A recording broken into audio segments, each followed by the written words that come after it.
La hora del cuento. Ronquidos. Por Michael Rosen y Jonathan Langley. Todo estaba en silencio en la granja. Perro estaba dormido, gato estaba dormido, vaca estaba dormida, oveja estaba dormida, cerdita estaba dormida y todos los cerditos también. Todo estaba en silencio hasta que... Y gato se despertó, vaca se despertó, oveja se despertó, cerdita se despertó y todos los cerditos también. Era tan ruidoso que nadie podía dormir. Ni gato, ni vaca, ni oveja, ni cerdita, ni todos los cerditos. ¿Qué hacemos para que perro deje de roncar?, dijo gato. Ya sé, dijo vaca. Y vaca se acercó a perro y estornudó en la oreja de perro. Ya sé, dijo oveja. Y oveja se acercó a perro y gritó en la oreja de perro. Ya sé, dijo cerdita. Y cerdita se acercó a perro y gritó en la oreja de perro.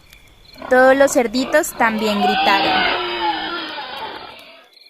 Ya sé, dijo gato. ¿Por qué no le cantamos? Tal vez así deje de roncar y nosotros podemos dormirnos otra vez. Entonces gato hizo, y vaca hizo, y oveja hizo, y cerdita hizo, y todos los cerditos hicieron.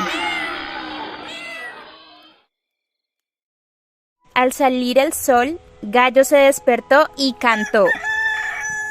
Y perro se despertó sobresaltado. Se fue corriendo por el camino después de un sueño tranquilo y reparador. Pero gato, y vaca, y oveja, y cerdita, y los cerditos estaban tan cansados que se quedaron dormidos.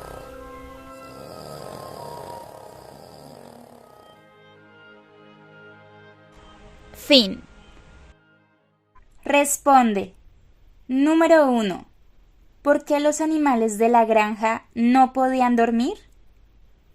Número 2. ¿Qué hicieron los animales para despertar a perro? Y finalmente, número 3. ¿Cómo se logró despertar a perro? Déjanos tus respuestas en los comentarios. Y no olvides suscribirte y compartir este video. Si quieres continuar mejorando tu nivel de español, contáctanos. Somos Lenguas Club.